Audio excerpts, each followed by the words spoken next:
موضوع الدرس في عظمة الإسلام سورة الصف تفسير ابن كثير. الحمد لله رب العالمين والصلاة والسلام على أشرف الأنبياء وسيد المرسلين سيدنا محمد وعلى آله وأصحابه أجمعين. اللهم صل على سيدنا محمد وعلى آل سيدنا محمد كما صليت على إبراهيم وعلى آل إبراهيم في العالمين إنك حميد مجيد. أعوذ بالله من الشيطان الرجيم. بسم الله الرحمن الرحيم.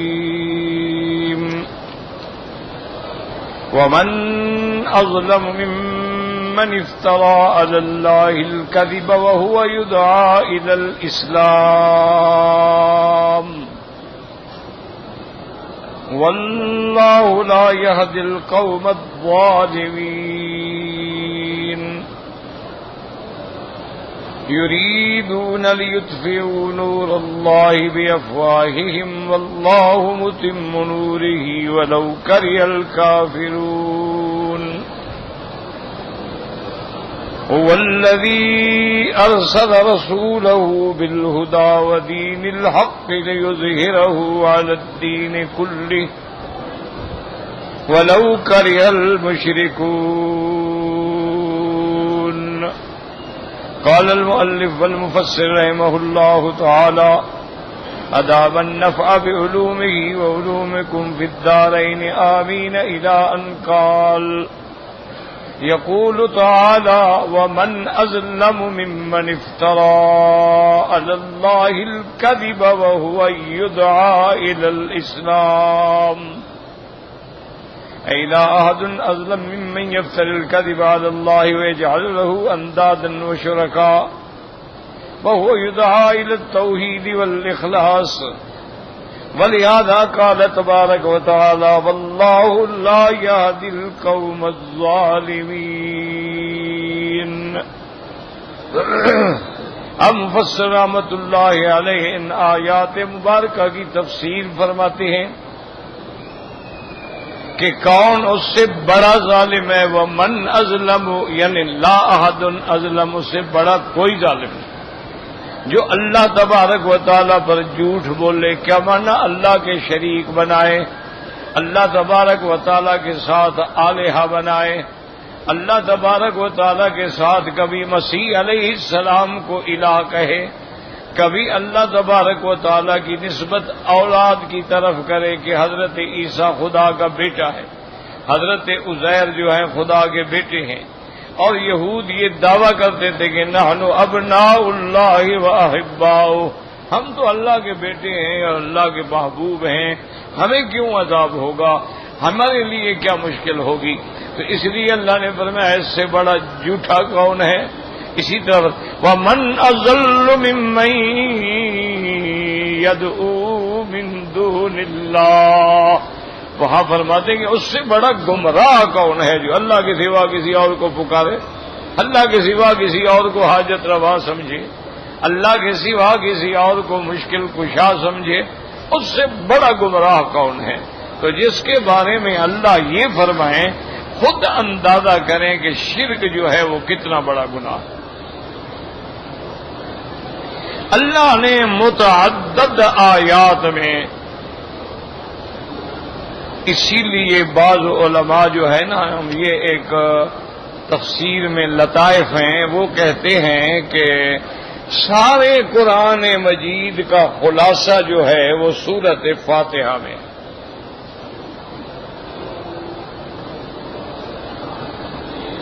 اور سورۃ فاتحہ کا خلاصہ جو ہے وہ کہتے ہیں وہ بسم اللہ الرحمن الرحیم اسی آیت میں. کیوں؟ خلاصے کا معنی سمجھا کرو. علماء اگر کوئی بات کہتے ہیں تو اس کے پیچھے کچھ ان کی دلیل ہوتی ہے. سب سے بڑے آپ پورا قرآن پڑھ چکے ہیں کہ اہم مسئلے کیا ہیں؟ توحید، رسالت، قیامت. یہ تین مسائل ہیں جو سب سے بنیادی مسئلے ہیں. اسی لیے علماء کہتے ہیں الاصول الثلاثہ کہ تین اصول جو کبھی تبدیل نہیں ہوئے حضرت نوح علیہ السلام سے لے کر حضور پاک تک. اسی طرح بعض علماء کہتے ہیں الایمان بالثلاثیات، یعنی ان تین چیزوں پر ایمان. وہ کیا ہے؟ اللہ کی توحید. اچھا، یہ کہتا ہے کہ جب آپ توحید پر ایمان لائیں گے شرک خود بخود مٹ گیا. اور دوسرا بڑا مسئلہ کیا ہے؟ الایمان بالرسالت، کہ اللہ کے جتنے پیغمبر ہیں سب برحق. یہ دوسرا مسئلہ. تیسرا مسئلہ کیا ہے؟ اثبات المعاد، کہ بھئی قیامت برحق ہے، قیامت ہوگی، ہم سب نے مر بھی جانا ہے اور ہم سب نے دوبارہ اٹھنا بھی. یہ تین مسئلے ہیں بنیاد کے. اسی لیے آتا ہے نا کہ جس نے سورت اخلاص قل هو اللہ احد جو ہے ایک دفعہ پڑھا تو گویا اس نے تیسرا حصہ قرآن کا پڑھ لیا. دو دفعہ پڑھا، تین دفعہ پڑھا تو گویا پورا قرآن پڑھ لیا. تو کیا معنی ہے کہ بھئی چونکہ اس کے اندر سب سے بڑا مسئلہ توحید ہے تو ایک حصہ تو آ گیا، تو سر سے قرآن تو آ گیا، پھر پڑھا تو اور آ گیا، پھر پڑھا تو اور آ گیا، پورا قرآن ہو گیا. یہ معنی ہوتا. تو اس لیے اب سورت فاتحہ آپ دیکھیں تو اس میں اللہ کی توحید بھی آ گئی، حمد و ثنا بھی آ گئی، الحمدللہ رب العالمین الرحمن الرحیم مالک یوم الدین، اس بات معاد بھی آ گیا. ایاک نعبد و ایاک نستعین، توحید الوہیت بھی آ گئی. اہدنا الصراط المستقیم صراط الذین انعمت علیہم، وہ کون ہے؟ النبیین والصدیقین، نبوت رسالت بھی آ گئی. تو گویا وہ تین اہم مسئلے جو ہیں سورت فاتحہ میں آ گئے، تو گویا سارے قرآن کا خلاصہ سورت فاتحہ میں آ گیا. اور سورت فاتحہ کا خلاصہ جو ہے وہ بسم اللہ الرحمن الرحیم. کیا مانا؟ کہ بھئی توحید ہے، رسالت ہے، قیامت ہے، ان سب کا تعلق اللہ کے ساتھ ہے نا. جب اللہ کے نام سے ہم نے ہر چیز شروع کر دی تو مان لیا. اس لیے گویا اس کا خلاصہ بسم اللہ الرحمن الرحیم میں آ گیا. رحمان رحمان الدنیا، رحیم رحیم الآخرہ، قیامت بھی آ گئی، اللہ کی اسم ذات بھی آ گیا. اچھا، پھر علماء فرماتے ہیں کہ بسم اللہ الرحمن الرحیم کا خلاصہ جو ہے وہ با میں ہے. بھئی با میں کیسے ہے؟ انہوں نے کہا با استعانت کے لیے ہے، تو اللہ کی استعانت کے بغیر تو کچھ ہو نہیں سکتا. تو جب یہ عقیدہ ہو گیا ہر چیز اس کے حکم سے ہوگی، اس کی مدد سے ہوگی، اس کی نصرت سے ہوگی، اس کے بغیر کچھ نہیں، تو مقصد یہ ہے کہ ساری توحید تو آ گئی. اسی لیے مسلمان ہر کام میں کہتے ہیں نا بسم اللہ الرحمن الرحیم، بسم اللہ الرحمن الرحیم. اچھا، پھر علماء نے کہا کہ قرآن کا خلاصہ فاتحہ میں اور فاتحہ کا خلاصہ بسم اللہ الرحمن الرحیم میں، اور بسم اللہ الرحمن الرحیم کا خلاصہ با میں، اور با کا خلاصہ جو ہے اس نقطے میں ہے، کیونکہ نقطہ ایک ہے تو وحدت بھی ایک ہے، توحید بھی ایک ہے، الوہیت بھی ایک ہے. راز تو صرف یہی ہے کہ ہم اسے ایک کو سمجھ لیں. اگر ہم نے اس ایک کے بارے میں تعلق قائم کر لیا تو مسئلے سارے حل ہو گئے. اسی لیے اولیاء اللہ جو ہے اسی لیے اسی پہ ضربیں لگواتے ہیں نا. کلمے پہ ضرب لگاؤ، نفی اس بات پہ ضرب لگاؤ، اللہ پہ ضرب لگاؤ، اور اللہ کو ایسے کھینچو کہ آہ بھی ساتھ نکلے. تو سارا زور کس بات پہ ہے؟ یہی ہے کہ اللہ کی توحید سمجھ آ جائے. اور جب بندے کا تعلق خدا سے جڑ جاتا ہے بس بات تو ختم ہو گئی کہ جو کچھ ہے تیرے ما اصاب من مصیبت الا باذن اللہ، میرا اللہ کوئی مصیبت تیرے حکم کے بغیر نہیں آ سکتی. قل لن یصیبنا الا ما كتب اللہ لنا، ہمیں کوئی چیز نہیں پہنچ سکتی جب تک اللہ نے نہ لکھا ہو. وَعَلَى اللَّهِ فَلْيَتَوَكَّلِ الْمُؤْمِنُونَ، اللہ نے اپنے پیغمبر کو بھی بتایا فَتَوَكَّلْ عَلَى اللَّهِ، فرما دیا وَكَفَى بِاللَّهِ وَكِيلًا۔ تو اصل بات تو وہی ہے نا کہ اللہ کی توحید سمجھ آ جائے۔ اسی لیے اللہ جو ہے یہ اسم ذات ہے، باقی جتنے اسماء ہیں وہ اسماء صفات ہیں، یاد رکھیں۔ اسی لیے خدا کہیں فرماتے ہیں وَاذْكُرِ اسْمَ رَبِّكَ، اپنے رب کو اس کے نام سے یاد کرو۔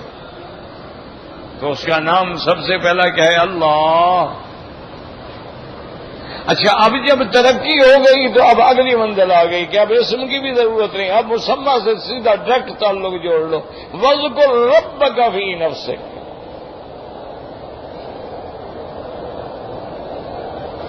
یہی بات علماء کہتے آئے اور یہی بات اولیاء اللہ کہتے آئے، کیونکہ جو صحیح معنی میں طریقت ہے وہ شریعت کے تابع ہے، اور جو طریقت شریعت کے خلاف ہے وہ طریقت ہی نہیں ہے،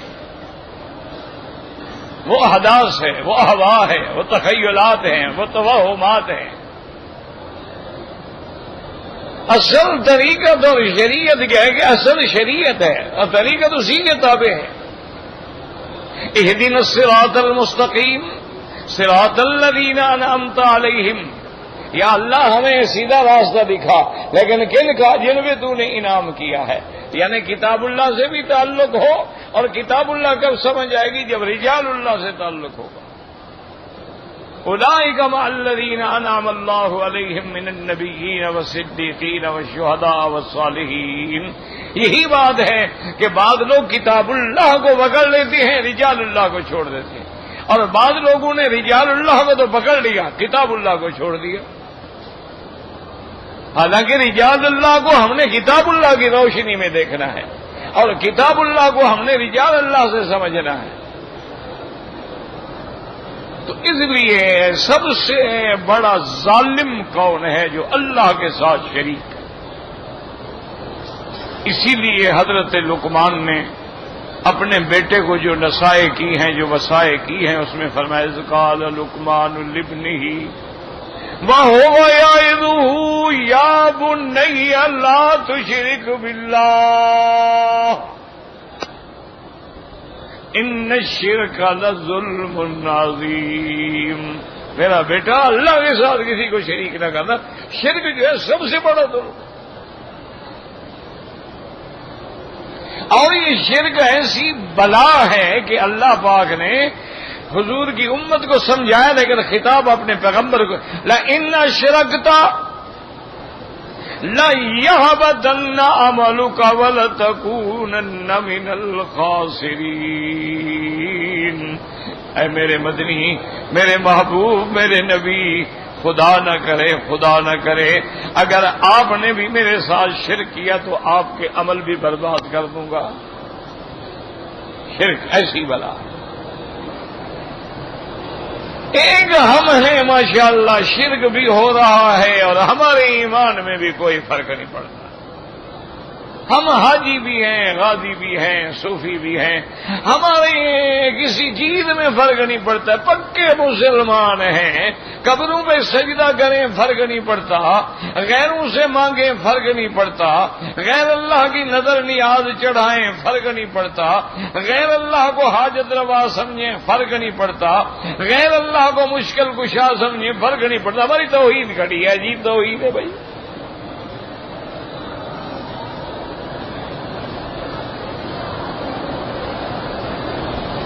تو اس لیے یاد رکھیں قرآن کا ایک اسلوب ہے، قرآن کہتے ہیں اس سے بڑا ظالم کون؟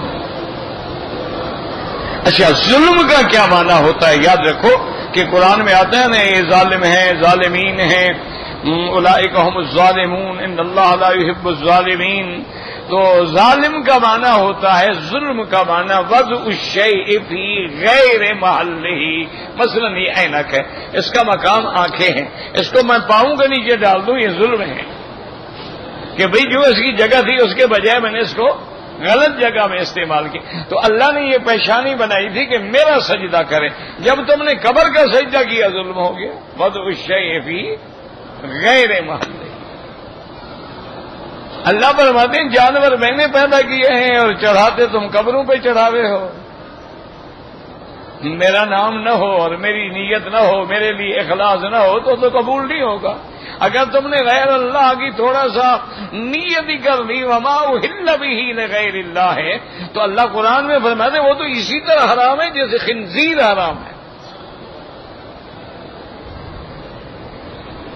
حرمت علیکم المیتہ, تمہارے لیے اللہ نے مردار جانور حرام کر دیا جو مر جائے. والدم, اور جو دم مسفوح نکلتا ہے حرام ہے. واللحم الخنزیر, اور گوشت خنزیر کا حرام ہے. پر میں ان سب سے برا تو وہ ہے وما احل بہ لغیر اللہ, جو اللہ کے سوا کسی غیر کی نسبت کی جائے. اور یہ بہانے ہوتے ہیں میرا بھائی, خدا کے لیے اپنے عقیدے ٹھیک کرو. دیکھو نا, ایک آدمی کہتا ہے جی کہ میں نے تو منت مانی ہے کہ میں اپنا بکرا جو ہے فلاں مرشد کی مزار پہ جا کے ذبح کروں گا, یہی شرک ہے. اب لاکھ بسم اللہ پڑھتے رہو, نیت میں تو خیر کا ارادہ آ گیا نا. شرک کا معنی یہ نہیں ہوتا کہ خدا کو نہ مانو, شرک کا معنی ہوتا ہے خدا کو بھی مانتا ہے لیکن شریک بھی بناتا ہے. مشرک کا معنی ہی یہ ہے اللہ کے ساتھ شرک کرنے والا, یہ نہیں اللہ کا انکار کرنے والا. اللہ کا انکار کرنے والا تو دہریہ ہے, وہ تو مشرک نہیں ہے, وہ تو خدا کو مانتا ہی نہیں. مشرک کا معنی ہی یہ ہوتا ہے کہ کلمہ شریف بھی پڑھ رہا ہے, ماشاء اللہ آیت کریمہ کا ورد بھی کر رہا ہے, ہر نماز کے بعد آیت الکرسی بھی پڑھ رہا ہے, اور قبر پہ جا کے نذرانے بھی چڑھا رہا ہے. یہی شرک. اللہ فرماتا ہے میری صفت کیا تھی, الحی, جو زندہ ہے, زندہ تھا, زندہ رہے گا. جو مر گئے وہ کیسے خدا ہو گئے؟ آیت الکرسی بھی پڑھتے ہو, شرک بھی کرتے ہو. لا تاخذہ سنۃ ولا نوم, اس کو تو اونگ بھی نہیں آتی, نیند بھی نہیں آتی. تو تیرے پیر تو 6 گھنٹے کھانا کھا کے سوتے رہتے, یہ کیسے الہہ بن گئے, خدا بن گئے؟ لہو ما فی السماوات وما فی الارض, اس کے لیے تو آسمان و زمین سب اس کا ملک ہے. یہ تو تیرے نذرانوں میں زندہ ہیں, تم نذرانے نہ دو تو ان کا چوتھے دن دکان بند ہو جائے. یعلم ما بین ایدیہم وما خلفہم, جو کچھ تم نے کیا ہے, جو چھوڑا ہے, سب وہ جانتا ہے. ان کو تو اپنا پتہ بھی نہیں ہے, انہی کو تم شریک بنا رہے ہو. اللہ نے فرمایا عجیب بات ہے, جن کو تم پکارتے ہو ما یملکون من قطمیر, وہ تو ایک ذرے کے برابر جو کھجور کے اندر ایک دھاگا ہے اس کے بھی مالک نہیں ہے, تو کس کو پکار رہے ہو؟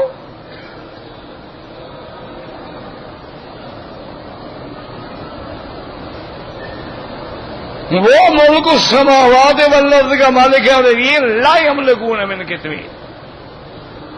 تو اس لیے ہمیشہ یاد رکھیں, تو یہ سب سے بڑا ظلم ہے کہ جب آدمی اللہ کو بھی مانے اور انبیاء کو بھی ہر جگہ حاضر ناظر جانے, یہی ظلم ہے. یہ صفت تو اللہ کی ہے, بندے کی کیسے ہو گئی؟ ہر جگہ موجود ہونا, ہر کسی کے ساتھ ہونا. وَهُوَ مَعَكُمْ أَيْنَمَا كُنْتُمْ نَحْنُ أَقْرَبُ إِلَيْهِ مِنْ حَبْلِ الْوَرِيدِ, میں تیری شاہ رگ سے بھی زیادہ قریب ہوں. یہ تو اللہ کی صفت ہے, تو حضور کیسے ہر جگہ حاضر ناظر ہو گئے؟ تو پھر اس سے بڑا شرک کیا ہوگا؟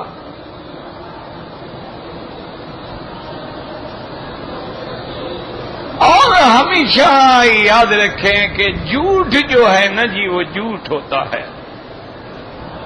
اب اللہ قرآن میں فرماتے ہیں وما كنت لديهم اذ يلقون اقلامهم ايهم يكفل مريم.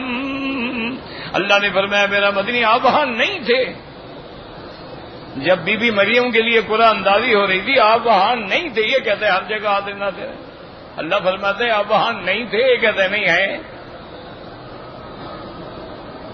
وما كنت بجانب الطور, آپ وہاں نہیں تھے. وما كنت بجانب الغربی, آپ وہاں نہیں تھے. ہم نے معراج آپ کو کیوں کرایا ہے کہ آپ آسمانوں میں نہیں تھے. اگر ہر جگہ تھے تو پھر معراج کا کیا معنی ہے؟ اگر ہر جگہ تھے تو پھر ہجرت کا کیا معنی ہے؟ اتنا عقیدے بنا لیے لوگوں نے انا للہ و انا. اچھا پھر دیکھیں حاضر یعنی موجود، یعنی جو پہلے موجود نہیں تھا وہ اب موجود ہو گیا. جو ہر وقت موجود ہے، حاضر کا کیا مطلب؟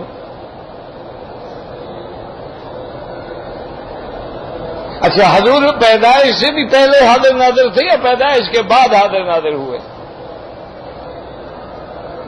حضور نبوت ملنے سے پہلے بھی حاضر ناظر تھے یا نبوت ملنے کے بعد حاضر ناظر ہوئے؟ آپ کہیں گے جیسے اللہ حاضر ناظر ہے معیت علم کے ساتھ، ایسے حضور ہر جگہ ہیں، تو اسی کا نام تو شرک ہے کہ تم نے اس صفت میں شریک کر دیا جو صرف اللہ کی ہے. اسی کا نام تو شرک ہے. اور شرک کیا ہوتا ہے؟ تو اس لیے یاد رکھیں کہ بس دعا بھی کیا کریں اور اللہ سے معافی بھی مانگا کریں، اور یہ بھی اللہ سے مانگا کریں کہ اللہ اپنا گھر دکھلا دیا ہے، کعبے میں بلا لیا ہے، عمرہ کرا لیا ہے، تو مہربانی فرماؤ، تیرا قرآن بھی یہی اترا ہے، تیرا نبی بھی یہی پیدا ہوا ہے، ہمیں سچا عقیدہ نصیب فرما. مانگو گے تو ملے گا نا. تم مانگو ہی نہ تو اللہ کو کیا ضرورت؟ تم تو ملتظم پہ بھی کھڑے ہوتے، پیر صاحب تیری بڑی مہربانی کہ تو ہمیں مکے بھیج دیا. تو نے ملتظم پہ کھڑا ہے، بھیجا اس کو پیر نے. ملتظم پہ کھڑا ہے، مکے میں کھڑا ہے، مدینہ کہہ رہے حضور پاک نے ہمیں بلایا ہے. ماشاءاللہ خط لکھا تھا حضور پاک نے؟ نہیں، حضور نے جو بلایا ہے کوئی ٹیلی گرام بھیجا، خط لکھا. اللہ کے بلانے سے تو کوئی چیز حرکت ہی نہیں کر سکتی. حضور پاک نے بلا. شرک اسی کا نام تو ہے. اور شرک کیا ہوتا ہے؟ بلانے والا کون ہے؟ ہمیں حج پہ لانے کے لیے توفیق دینے والا کون ہے؟ ہمیں عمرے پہ توفیق دینے والا کون ہے؟ یہ ساری ہماری استطاعت کس نے پیدا کی ہے؟ تو اب اگر آدمی کہے جی مجھے تو حضور نے بلایا ہے، تو یہ اللہ نے نہیں بلایا، تو اور شرک کیا ہوتا ہے؟ اور نہیں جی شرک نہیں، ہم تو محبت میں ایسے کہہ دیتے ہیں. یہ اچھی محبت ہے کہ بیوی کو ماں کہہ دو کہ آج میرا دل کر رہا ہے تیرا احترام کرنے کے لیے، آپ میری مادر محترم کی طرح ہیں. اللہ نے فرمایا ہمیشہ کے لیے حرام ہوگی، جاؤ بھاگو، کفارہ ادا کرو. تم نے حلال کو حرام کر دیا. یہ کون سی محبت ہے کہ تم نبی کو خدا بنا دو اور خدا کو چھٹی پہ بھیج دو کہ اس نے پابند آف اٹارنی دے دیا، مختار جو ہیں پیر ہیں، وزیر ہیں، نبی ہیں، اور باقی اللہ میں آرام کر رہے ہیں، چھٹی پہ چلے گئے ہیں. یہ کون سے عقیدے ہیں؟ خدا ہدایت دے. اگر ہندوؤں نے سینکڑوں اور ہزاروں دیوی دیوتا بنائے ہیں، تم نے بھی تو لاکھوں قبریں ڈھونڈی ہوئی ہیں. اگر ان کے بھگوان کا پرشاد بٹتا ہے تو تیرے مزاروں پر بھی تو لنگر بٹتا ہے. اگر وہ وہاں جا کے بنتی کرتے ہیں تو تم بھی تو کھڑے ہو کے ہاتھ باندھ کے ماشاءاللہ جھوم جھوم کے گانے گاتے ہو. فرق کیا ہے؟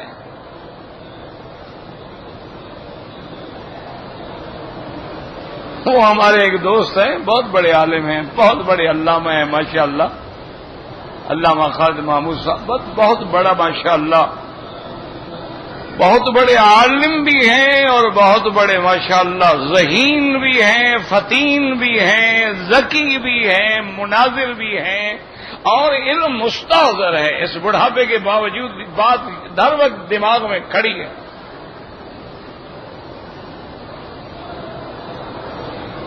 وہ فرماتے تھے مکی صاحب اللہ تو قادر ہے، اگر یورپ والے اور امریکہ والے اور یہ سارے مسلمان ہو گئے نا، یہ پکے دیوبندی بن جائیں گے. اور اگر ہندو مسلمان ہو گئے تو یہ سارے بریلوی ہو جائیں گے. ہوں گے کیوں نہیں؟ پڑھے لکھے لوگ ہیں، یہ بڑے پڑھے لکھے لوگ ہیں، اور دیوبندی لوگ جو ہیں ان کے پاس بھی علمی بات ہے، تو صاف بات ہے وہ ایک دوسرے کے ساتھ ملتے ہیں۔ جب کوئی آدمی ٹیکنیکل بات کرے گا، علمی بات کرے گا، 2 اور 2 4 کا فلسفہ بتائے گا، وہ مانیں گے۔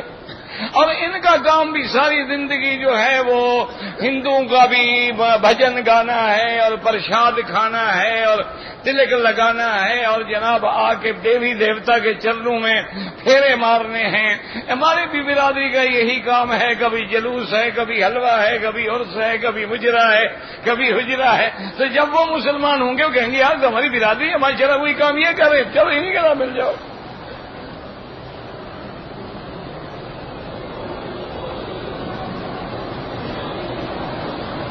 تو یہ کہ لطیفہ ہے، کوئی بات نہیں، یعنی وہ اپنے ایک تجربے کی بات بتا رہے تھے۔ میرے عزیز دعا کرو اللہ تبارک و تعالی یہ جتنے ہمارے بھائی ہیں وہ بھی عشق رسول میں بھٹکے ہیں، دعا کرو اللہ ان کو صراط مستقیم نصیب کرے۔ آدمی عشق میں بھی بھٹک جاتا ہے نا، دیکھا نہیں ہے کہ آدمی کسی لڑکی کو عاشق ہوتا ہے، ماں کو چھوڑ دیتا ہے، باپ کو چھوڑ دیتا ہے، خاندان کو چھوڑ دیتا ہے، اپنا امیر آدمی ہے جا کے مزدوری کر رہا ہے، گھر والوں نے نکالا گا ٹھیک ہے جو کچھ کرو میں اپنا عشق نہیں چھوڑ سکتا۔ تو اگر لڑکی کے عشق میں لوگ پاگل ہو جاتے، یہ بھی حضور کے عشق میں آ کے ایسی ٹھوکر کھائیے کہ توحید کے بجائے شرک میں جا پڑے۔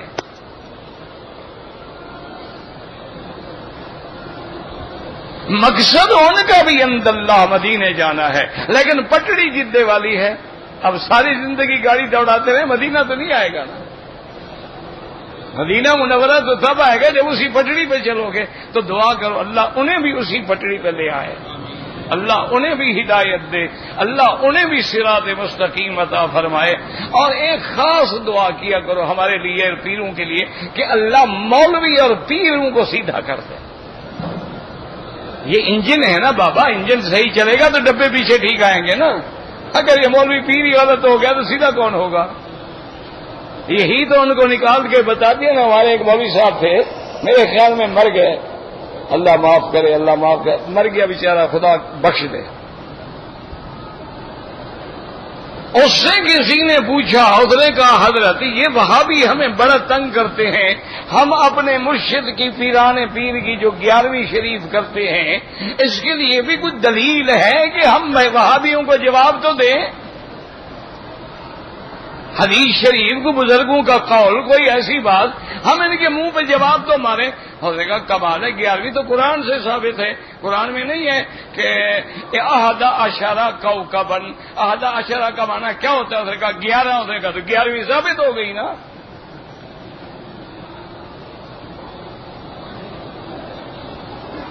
اب احدى عشر کوكبا یوسف علیہ السلام کا قصہ ہے، حضرت پیران پیر اس کے ہزاروں سال بعد پیدا ہوئے ہیں، 11ویں پہلے ثابت ہو گئی ہے۔ اس کا کوئی علاج ہے؟ انہوں نے کہا کہ حضور یہ حضور پاک بشر ہیں، اللہ کہتا ہے قد جاءکم من اللہ نور، نبی نور ہوتا ہے، بشر کیسے ہو گیا؟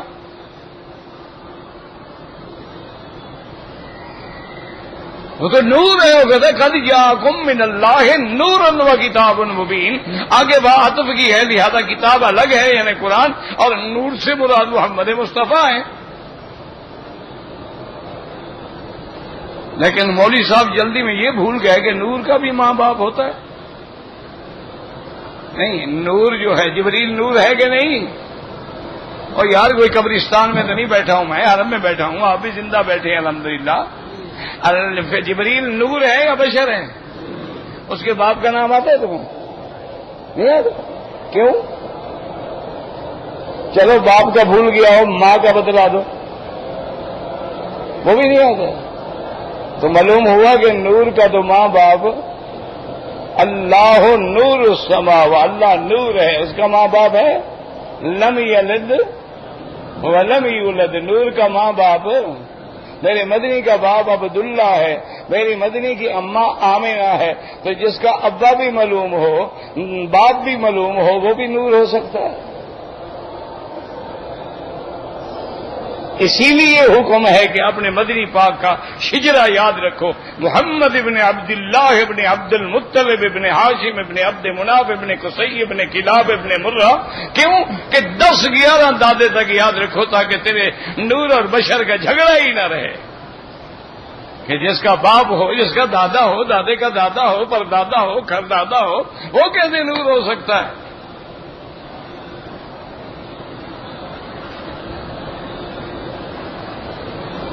تو اس لیے یاد رکھیں، اور جہاں جہاں لفظ نور ہے وہاں مراد نور نبوت ہوتا ہے، جیسے قرآن نور ہے، کیا معنی؟ نور ہدایت ہے، قرآن نور ہدایت ہے، ہر مسلمان نور ہے، کیا نور ایمان ہے، یہ معنی نہیں کہ جن سے نور ہے، جنس نور الگ چیز ہے، نور ہدایت ہونا الگ چیز ہے، ہمیشہ ایک بات کو سمجھا کرو۔ لیکن وہ بیچارے بس اسی میں آ جاتے ہیں اور اتنا آگے بڑھ جاتے ہیں، اللہ معاف کرے، کہ کسی اولیاء اللہ کی کرامت دیکھی، بس کرامت میں نعوذ باللہ اس کو خدا بنا لیا۔ جیسے یہ یعنی اتنا بڑا شرک ہے، آپ سوچ ہی نہیں سکتے ہیں کہ کہتے ہیں کہ پیران پیر کے پاس ایک بندہ گیا، انہوں نے کہا حضرت میں آپ کا مرید ہوں، اتنا عرصہ شادی کو گزر گیا، میری اولاد نہیں ہے، میں آپ کے دروازے پہ آیا ہوں، مہربانی کریں مجھے بچہ دے دیں۔ تو حضرت نے غور کیا اور اس کے بعد کہا کہ بھائی میں نے لوح محفوظ پر بھی دیکھ لیا ہے، اللہ نے تیری اولاد لکھی نہیں تو میں کہاں سے دوں؟ پیر صاحب نے آنکھیں بند کی، لوح محفوظ پہ نظر پہنچی، اچھا محفوظ ہے جس کو پیر بھی دیکھ لیتا ہو۔ قرآن کہتا ہے وہ جگہ محفوظ ہے، بل ہوا قرآن مجید فی لوح محفوظ۔ اچھا اللہ محفوظ کیا ہے کہ پیر صاحب 1 منٹ میں دیکھ لیتے ہیں۔ اچھا انہوں نے کہا جی لوح محفوظ پہ اللہ نے وہ جو کتاب لکھ کے رکھی ہے نا، ولا رطب ولا یابس الا فی کتاب مبین، میں نے وہ ساری کتاب دیکھ لی ہے، اس میں تیرا بیٹا ہے ہی نہیں، اللہ نے اولاد ہی نہیں لکھی، میں کیا کروں؟ اس نے کہا حضرت اللہ لکھے نہ لکھے میں نے تو آپ سے لینا ہے۔ میرے خیال میں ایسی بات تو کبھی ابو جہل بھی نہیں کہہ سکتا کہ اللہ لکھے نہ لکھے مجھے بیٹا چاہیے اور آپ نے مجھے دینا ہے پیر صاحب۔ اس نے کہا بے وقوف آدمی، جب اللہ نے نہیں لکھا ہے، اس نے کہا جی لکھا ہے نہیں لکھا ہے، میں جو سائیں کا مرید ہوں، غلام ہوں، اتنے عرصے سے جو بوہل دے کے اپنا گھر برباد کر دیا ہے، اجاڑ دیا ہے، تو ایک بچہ بھی آپ نہیں دے سکتے؟ آپ کی فیکٹری میں ابھی کوئی بچہ نہیں بن رہا۔ تھوڑی دیر کے بعد پیر صاحب غصے میں آ گئے، انہوں نے کہا اچھا اللہ نے نہیں لکھا، ہم نے لکھ دیا لوح محفوظ میں، تیرا بچہ بھی لکھ دیا۔ اب ایمان سے کہو اتنا بڑا شرک، دعا کرو اللہ ان کو ہدایت دے، جو بیچارے بھٹکے ہوئے ہیں، میرا مولا وہ بھی حب انبیاء میں، حب اولیاء میں آ کے غلطیاں کر رہے ہیں، ہدایت عطا، وہ بھی دین چاہتے ہیں، وہ بھی نجات چاہتے ہیں، وہ بھی تیرے مدنی پاک کی غلامی چاہتے ہیں، حضور سے محبت کا اظہار چاہتے ہیں، لیکن یاد رکھو اظہار وہی قبول ہوگا جو قرآن و سنت کے مطابق ہوگا۔ اب دیکھیں نا طواف ہے، کتنے چکر ہیں طواف کے؟ سمجھو مسئلہ، کوئی آدمی سارا دن 100 چکر لگاتا رہے، نیت نہ کرے، طواف ہو جائے گا؟ نیت بھی کرے، شروع بھی حجر اسود سے کرے، بسم اللہ اللہ اکبر وللہ الحمد کہہ کے شروع کرے، اور چلے بھی ایسے کہ کعبہ بائیں طرف ہو اور رکن یمانی پہ اسألک العفو والعافیہ، ربنا آتنا فی الدنیا حسنۃ فی الآخرۃ وقنا عذاب النار، پھر حجر اسود پہ اللہ اکبر وللہ الحمد، یہ ایک چکر بنے گا۔ ایسے 7 چکر لگائے گا تو طواف ہوگا، نہ 6 سے ہوگا نہ 8 سے ہوگا، کیونکہ مدنی پاک کا حکم یہی ہے، نمونہ یہی ہے، عمل یہی ہے۔ اب دیکھو صفا سے آپ دوڑے مروہ تک یا مروہ سے دوڑے صفا تک، کوئی سفر میں فرق آ جائے گا؟ وہی سفر بنے گا۔ لیکن اگر آپ مروہ سے شروع کریں گے، اللہ فرماتا ہے میں قبول ہی نہیں کروں گا، میرے مدینے نے صفا سے شروع کی ہے تو مخالفت کر رہے ہو۔ یہ معنی ہے میرے عزیز، یہ معنی نہیں کہ نعوذ باللہ حضور سے محبت کا اظہار نہ کرو۔ ایمان سے یاد رکھو، جس کے دل میں حضور کی محبت نہ ہو وہ بے ایمان ہے، وہ زندیق ہے، وہ کافر ہے، مسلمان نہیں ہو سکتا۔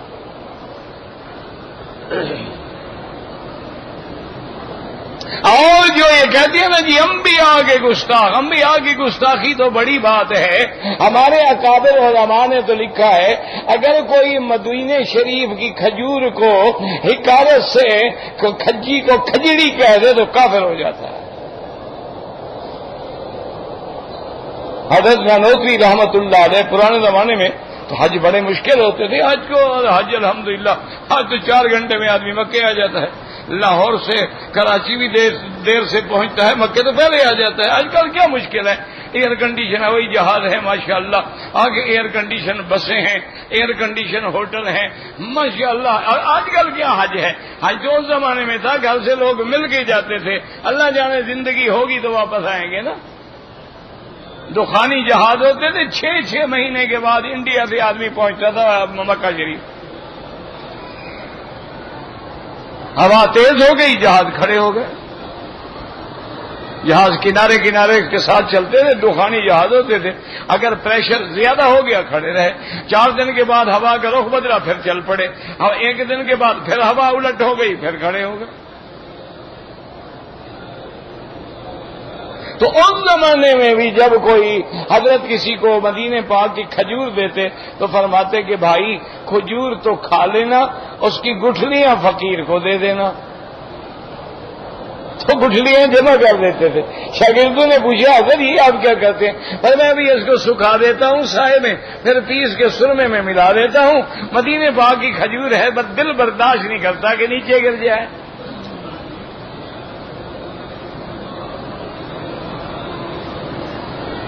اچھا خدا کی شان دیکھو، اللہ والوں کی باتوں میں کوئی راز تو ہوتے ہیں نا۔ آج دنیا اس بات پہ متفق ہے کہ دل کا علاج جو ہے نا سب سے بڑا وہ مدینہ شریف کی کھجور کی گٹھلیوں کا معجون بناتے ہیں، اس کے مقابلے پہ دل کے علاج کے لیے کوئی دنیا میں دوائی پیدا نہیں ہوئی۔ یعنی آپ ایسا کریں نا، آدھا کلو کھجور لے لیں اجوا، اس کو ماشاءاللہ یا پوچھ لیں کہ حکیم سے، مجھے پتہ نہیں ہے، بہرحال وہ یعنی اس کا بناتے ہیں معجون، اور تو روزانہ صبح 1 چمچ 2 چمچ کھا لیں، دل کی تکلیف کبھی نہیں ہوگی۔ اور یار یہ تو پھر بھی مشکل ہے نا، کچھ رگڑ پٹی تو کرنی پڑتی ہے۔ آسان نسخہ بتا دوں، ایک حدیث مبارک میں ہے کہ مدینہ منورہ میں آؤ، اتفاق سے ہوا چل رہی ہے، اتفاق سے مٹی اڑ رہی ہے، تو فرمایا چہرے پہ کپڑا نہ ڈالو، آنے دو مدینے کی مٹی کو۔ جو مدینے کی مٹی چہرے پہ پڑ گئی، اللہ تمہیں کوڑ اور برس کی بیماری سے قیامت تک بچا لے۔ مدینے کی تو مٹی بھی شفا ہے۔ میرے پاک نبی نے جو علاج بتایا اس پہ عمل کر لو، اگر اللہ توفیق دے۔ آپ نے فرمایا تکلیف ہے نا، یہ انگلی ہے نا، یہ انگلی اس کو کہتے ہیں شہادت کی انگلی، یہ لے لو اور ایسے زبان پہ لگا لو اور مدینے کی مٹی پہ لگا دو۔ لگانے کے بعد جو ہے چاٹنا ہے اور پھر کہنا ہے بسم اللہ بے تربت ارضنا بے ریقت بعضنا اللہ یشفی سقیمنا۔ اگر ہمیں 3 دفعہ چاٹ لو ہر بیماری ختم۔ صحابہ بیمار ہو گئے نا تو پریشان ہو گئے صحابہ، بی بی عائشہ نے کہا رسول اللہ صحابہ رو رہے ہیں، تو حضور پاک نے فرمایا اللہ کے بندے شفا تمہارے پاس موجود ہے، کیوں رو رہے ہو؟ ایسا کرو، اس پاس ایسے مٹی پہ لگاؤ، چاٹ لو اور پڑھو کیا بسم اللہ بتربت ارضنا بریقت بعضنا اللہ یشفی سقیمنا۔ یہ پڑھ لو 7 دفعہ 3 دفعہ، انشاءاللہ بیماری ختم۔ تو ہمارا تو یہ ایمان ہے، لیکن ہم اللہ کے نبی کو نبی مانتے ہیں، خدا نہیں مانتے۔ اللہ کے نبی کو نبی مانتے ہیں، مختار کل نہیں مانتے۔ اللہ کے نبی کو نبی مانتے ہیں، ہر جگہ حاضر ناظر نہیں مانتے۔ اللہ کے نبی کو اللہ سے مانگنے والا مانتے ہیں کہ میرا مدنی تو طواف میں بھی مانگ رہے ہیں، ملتزم پہ بھی مانگ رہے ہیں، مینا میں بھی مانگ رہے ہیں، مزدلفہ پہ بھی مانگ رہے ہیں۔ اور امت کو بھی مانگنا سکھلا رہے ہیں کہ ربنا آتنا فی الدنیا حسنۃ وفی الآخرۃ حسنۃ فقنا عذاب النار. مانگنا سکھلا. اللہم انی اسألک العفو والعافیہ. مانگنا سکھا رہے ہیں. عرفہ یعنی صفا دوڑ رہے ہیں، توحید کا سبق پڑھا رہے ہیں. لا الہ الا اللہ وحدہ نصر عبدہ حزم الاحزاب وحدہ لا شیء قبلہ ولا شیء بعدہ لا الہ الا اللہ وحدہ لا شریک لہ لہ الملک ولہ الحمد یحیی و یمیت وہو علی کل شیء قدیر. لا الہ الا اللہ حقا حقا لا الہ الا اللہ تعبدا ورقا. رب اغفر وارحم واعف وتکرم وتجاوز عما تعلم انک تعلم ما لا نعلم انک انت اللہ الاعز الاکرم. میرا مدنی تو ہر جگہ دعائیں سکھلا رہے ہیں اور آپ کہیں کہ مختار کل بھی آپ ہیں. اور میرا محبوب تو اعلان کریں کل لا املک لنفسی نفعا ولا ضرا. اے لوگوں میں تو اپنی جان کے نفع نقصان کا بھی مالک نہیں ہوں. اس لیے قرآن کہتا ہے ومن اظلم ممن افترى الى الله الكذب على الله الكذب وهو يدعى الى الاسلام. اور وہ ان کو توحید کی طرف بلا رہے ہیں. واللہ لا يهدي القوم الظالمین. اور جو اپنے جانوں پہ خود ظلم کرے، جو خود زہر کھانا چاہے، جو خود خودکشی کرنا چاہے، جو اپنے آپ کو خود گولی مارنا چاہے، پھر اللہ کیوں ہدایت دے؟ اللہ تو ہدایت دیں گے. ہدایت طلب تو کرو نا، مانگو تو صحیح نا. تم مانگو تو اللہ دے، تم تو مانگنا ہی نہیں چاہتے. واللہ تعالی اعلم. اللہم صلی علی سیدنا محمد وعلی آل سیدنا محمد کما صلیت علی ابراہیم وعلی آل ابراہیم فی العالمین انک حمید مجید.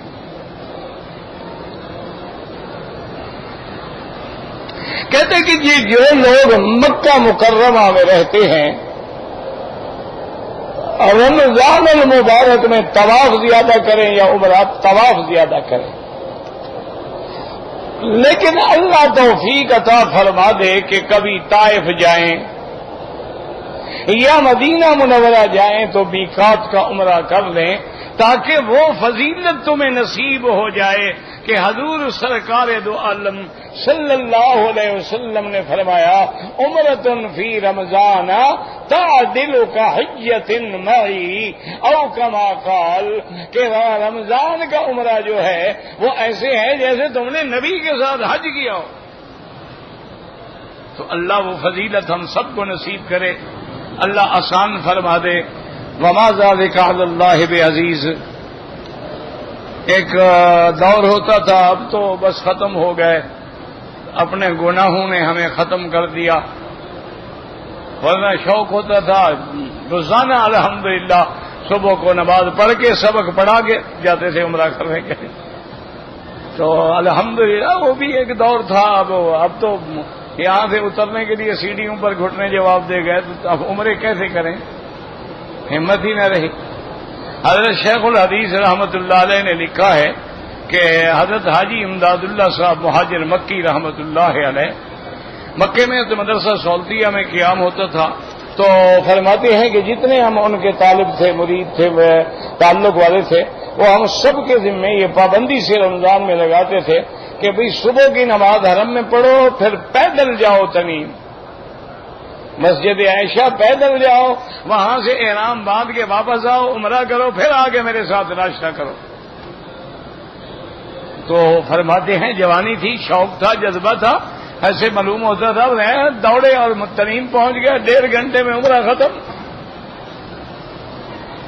میں نے خود دیکھا رمضان المبارک میں ایک آدمی تھے، اللہ عالم کس ملک کا تھا، وہ مجھے نہیں پتا، ہر وقت احرام میں پورا ماہانہ رمضان کا مہینہ، رات ہے تو احرام ہے، دن ہے تو احرام ہے. میں بڑا پریشان ہوا. پھر میں نے چیک کیا تو وہ ایک دن میں 5 عمرے کرتے تھے. اچھا ایک اور اللہ کے مجذوب تھے، اللہ ان کی قبر پہ رحمت فرمائے، اب پتہ نہیں کہاں گم ہو گئے، شاید فوت ہو گئے ہوں، اللہ عالم. اب مدت ہو گئی میں نے نہیں دیکھا. وہ بھی ساری زندگی بس ایک اوپر کا احرام والی چادر، ایک نیچے والی چادر. اچھا حرم کے باہر بیٹھے ہوتے تھے، سارا دن قرآن پڑھتے تھے، سگریٹ بھی پیتا رہتا تھا اور سارا قرآن شریف بھی پڑھے. روز قرآن اتنا ایسا پڑھتا تھا کہ ایک دن میں قرآن ختم اور سگریٹ کی بھی 10 ڈبیاں ختم. ماشاءاللہ عجیب آدمی تھا، مجذوب آدمی تھا، فقیر آدمی تھا. اچھا کپڑے میں نے نہیں دیکھا بیچارے نے کبھی دھلے ہوں، پتہ نہیں کون اللہ والا ان کو جب وہ محل سے کچیل سے ٹوٹ جاتے تھے کوئی آگے ان کو 2 چادریں اور دے جاتا تھا، ہر کسی سے لیتے نہیں تھے. ان کو بھی میں نے رمضان میں دیکھا کہ بھائی پیدل تنعیم جا رہا ہے اور پیدل وہاں سے دوڑ دوڑ کے آ رہا ہے. میں نے کئی دفعہ گاڑی روک کے ان کو عرض کیا کہ حضرت گاڑی میں بیٹھ جاؤ. انہوں نے کہا نہیں بس آپ جائیں. جی بھائی پیدل جانا پیدل آنا عمرہ کرنا. بوڑھے آدمی عجیب آدمی کچھ سمجھ اللہ عالم کہاں چلے گئے. اللہ ان کی قبروں پہ کروڑوں رحمتیں کرے. میرا بھائی یہ دین جو ہے نا یہ سونے والوں کو نہیں ملتا، اس کے لیے جاگنا پڑتا ہے. اللہ اپنے نبی کو جگاتے ہیں نا، قوم اللیل کھڑے ہو جاؤ، بس نہیں سونا نہیں. اب تم کہو ہم ایئر کنڈیشن میں سوتے رہیں اور ماشاءاللہ عمرے بھی قبول ہو گئے، بس جناب میکڈونلڈ سے برگر کھاتے رہیں اور KFC سے کنٹاکی کے مرغیاں کھاتے رہیں، انشاءاللہ پہلا جو کمایا ہے وہ بھی کیا اللہ کی رحمت ہے. حرام اندر جائے گا تو قبول کیا ہوگا؟ تمہیں پتہ ہے اس کے اندر گوشت کہاں سے آتا ہے؟ بس کھانا ہے پینا ہے. عمرے پہ ہم تھوڑے آئے ہیں. وہاں دیسی سگریٹ پیتے تھے، یہاں ولایتی پیتے. وہاں دیسی بپسی ملتی تھی، ان کو یہاں ماشاءاللہ اوریجنل ملتی ہے. بات تو وہی کی وہی ہے. وہاں بھی داڑھی منڈاتے تھے، یہاں بھی ماشاءاللہ صبح شیو کر کے مکے کی گندی نالیوں میں ڈالتے ہیں تاکہ قیامت کے دن گواہی دیں کہ یا اللہ میں نے تیرے گھر کا بھی حیا نہیں کیا، محمد کے روزے کا بھی حیا نہیں کیا، میں جیسے آیا تھا ویسے جا رہا ہوں. ویسے پوچھو تو کملی والے کے نام پہ قربان. ماشاءاللہ قربان اچھے ہو، قربان تو داڑھی کر رہے ہو، تم تو نہیں قربان ہو رہے ہو. یہ تو بس ایک روٹین ہے، پیکج ہے، بھیڑ ہے، چلی آ رہی ہے. دعا کرو اللہ قادر ہے کسی اللہ والے کی دعا لگ جائے، ہم بھی معاف ہو جائیں، میں بھی معاف کر دے. ورنہ ہمارا حال جو ہے وہ نہیں ہے. سیدھی بات.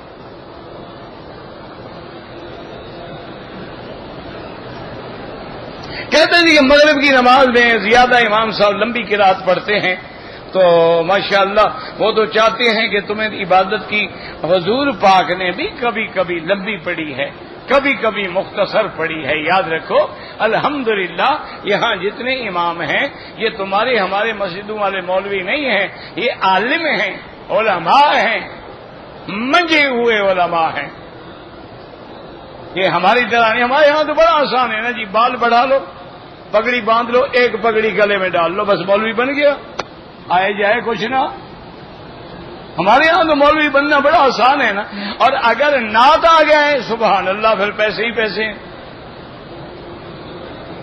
یہ تو علماء ہیں، ان کو پتہ ہے کہ حضور پاک نے کبھی کبھی لمبی قرات بھی کی ہے اور عام طور پہ مختصر کی ہے کہ من ام منکم فلیخفف. حضور نے فرمایا جو امام بنے وہ تخفیف کرے. لیکن کبھی کبھی حضور نے لمبی صورتیں بھی پڑھی، اس لیے وہ بھی کبھی کبھی لمبی پڑھ لیتے، کبھی چھوٹی پڑھتے. میرا بھائی فوت ہو گیا، اللہ تبارک و تعالی سب کی مغفرت فرمائے.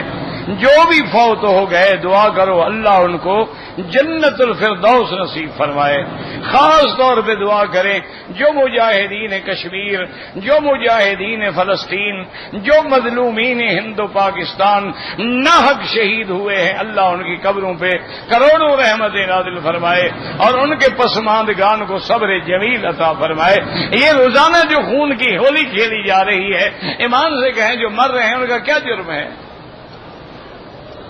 مظلوم ہے، بے گناہ ہیں، گھروں میں بیٹھے ہیں، گولیاں آ گئی. انا للہ و انا الیہ راجعون. ٹی وی کا کاروبار نہ کرو بیٹا تو بہت اچھا ہے، کیونکہ اس میں اچھائی ہے تو برائی بھی تو ساتھ ہے نا.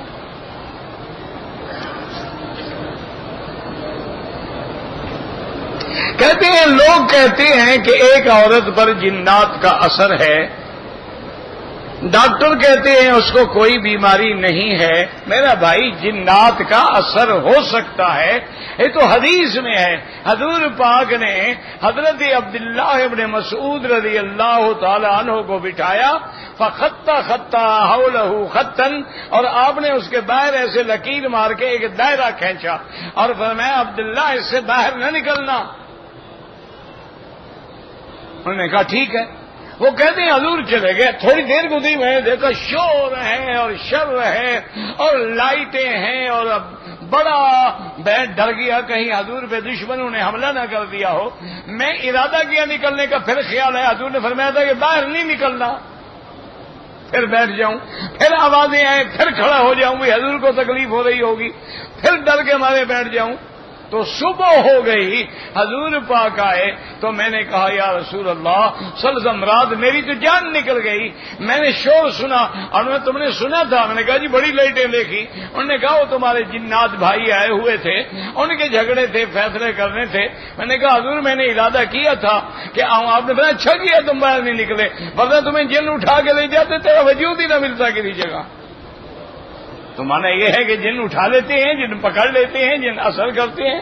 بعض مرد جن عورتوں پہ عاشق ہو جاتے ہیں، بعض عورتیں جنیاں جو ہیں وہ مردوں پہ عاشق ہو جاتی ہیں. یہ تو ہوتا ہے، کوئی مسئلہ نہیں. لیکن پیروں فقیروں کے چکر میں نہ پڑنا. انشاءاللہ ایک جن اور لگ جائے گا. ایک تو اس کو پہلے چمٹا ہوا ہے نا، ایک اور لگ جائے گا. جو گھر میں باقی مال پڑا ہے نا انشاءاللہ وہ جن کھا جائے گا. آپ صرف یہ کریں کہ سورۃ البقرہ کی کیسٹ لے لیں. جس امام کے قرآن آپ کو محبت ہے، پسند ہے، اس کی کیسٹ لے لیں. ہیڈ فون لگا کے عورت کو کہیں سنیں، 8 دن میں جادو ہے، جن ہے، جو بلائیں سب اڑ جائیں گی. آسان علاج ہے گھر میں بیٹھ. اچھا وہ نہ سنے، وہ جب پڑے گی نا اس کو تکلیف ہوگی تو آپ پڑھ کے دم کرنا شروع کر دیں. اور گھر میں سارا دن ساری رات ٹیپ چلتی رہے، ہر کمرے میں، کبھی اس کمرے میں، کبھی اس کمرے میں، کبھی 8 دن تو عمل کرو. دیکھو سب جن. پھر ایسا نہ کرو تم خود پیر بن کے بیٹھ جاؤ، لوگوں کے جن نکالنے شروع کر دو کہ آؤ جناب میں تو وہاں ہیڈ فون لگاتا ہوں تمہارے جن نکالتا ہوں. کہتا ہے جی سوٹ میں سے جو بقایا کپڑا بچتا ہے واپس کر دیتا ہوں. چھوٹے ٹکڑے واپس نہیں دیتا، منافع بھی نہیں ہے، بلکہ غریب لوگ آگ جلانے کے. دیکھو نا بھائی، جو چھوٹا ٹکڑا بیکار ہے وہ آپ واپس نہیں کرتے، کوئی حرج نہیں. اگر وہ باکار ہے تو مالک کو واپس کرو.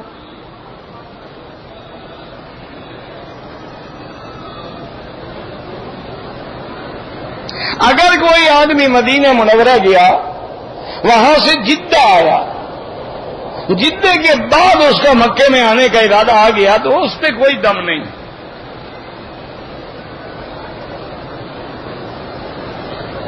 آپ سے کہ کیا مذہب ہونا چاہیے، مطلب سمجھ نہیں آیا آپ نے کیا پوچھا ہے.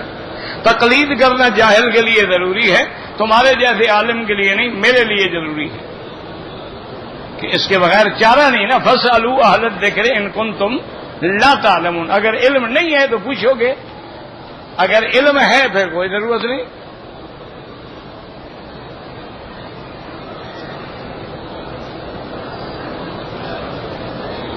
مکہ جدہ میں رہتے ہوئے میں نے نمازیں مثلین سے پہلے پڑھ لی.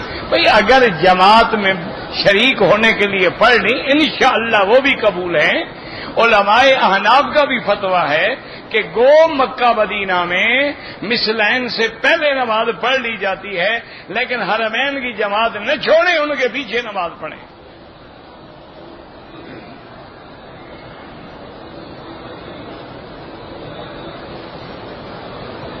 اگر مقام ابراہیم کے پیچھے 2 رکعت پڑھنے کا موقع ملے سب سے افضل ہے، نہ ملے حتیم میں پڑھ لیں، حتیم میں بھی نہ ہو پورے مطاف میں پڑھ لیں، اگر وہاں بھی نہ ملے پورے حرم میں پڑھ لیں، یہاں بھی بھول جاؤ ہوٹل میں جا کے پڑھ لیں، کوئی مسئلہ نہیں۔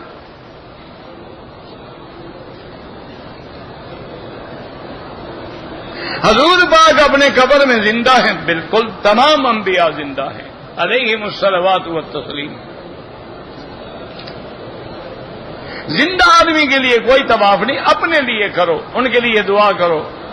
کسی آدمی کو نماز جنازہ کی دعا نہ آئے تو جو آئے وہ یاد کر دے، اللہم اغفر اللہم ارحمہ، بس جو آتی ہے وہی پڑھتا رہے، لیکن ساتھ یاد بھی کرو، کوشش بھی کرو۔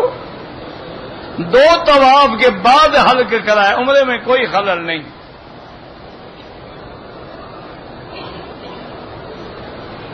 نماز ظہر سے پہلے یا عصر سے پہلے یا عشاء سے پہلے جو سنتیں پڑھی جاتی ہیں سفر میں معاف ہیں۔ سفر میں تو فرض بھی 4 کے 2 پڑھیں گے، لیکن اگر کوئی پڑھے گا تو ثواب ہے، یہ تو نہیں کہ ثواب بھی نہیں ملے گا، نہ پڑھے تو گناہ نہیں ہوگا۔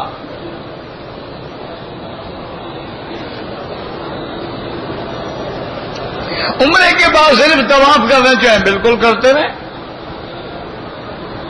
آپ طواف کر کے دعا مانگیں، اللہ تبارک و تعالی جس کے لیے دعا مانگیں گے اللہ ثواب دیں گے۔ تاریخی اعتبار سے کیا مکہ میں بھی کبھی حنفی امام رہے ہیں؟ تقریباً 1000 سال۔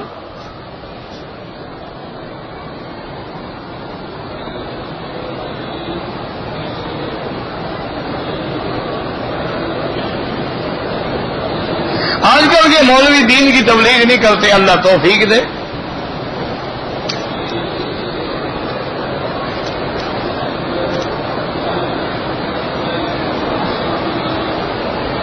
باپ اور پہلی بیوی کے بچوں میں حساب کتاب ہو جائے، باپ پیسے مانگتا ہے، کیوں مانگتا ہے؟ باپ کا کیا تعلق ہے اس پیسوں سے؟ بیوی کے پہلے بچوں کے جو پیسے ہیں اس کا کیا تعلق ہے؟ ہاں وہ باپ ہے، وہ جانے، اس کی اولاد جانے۔ یہ جو نیا باپ ہے اس کا تو کوئی تعلق نہیں اس جائیداد سے۔ نماز جنازہ پتہ نہیں کیا ہے، دوسرا محلہ میں وصیت کی بنا پر پڑھا، کچھ سمجھ نہیں آیا کیا لکھا ہے آپ نے۔ ٹی وی کا کاروبار نہ کریں تو بہتر ہے۔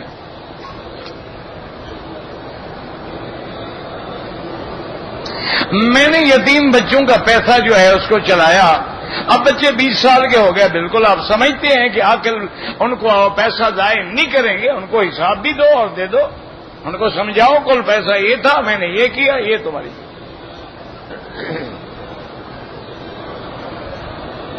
نمازی کے آگے نہ گزرے، مسجد الحرام ہو یا مسجد، مجبوری ہو تو سجدے کی جگہ سے دور ہو کے گزرے۔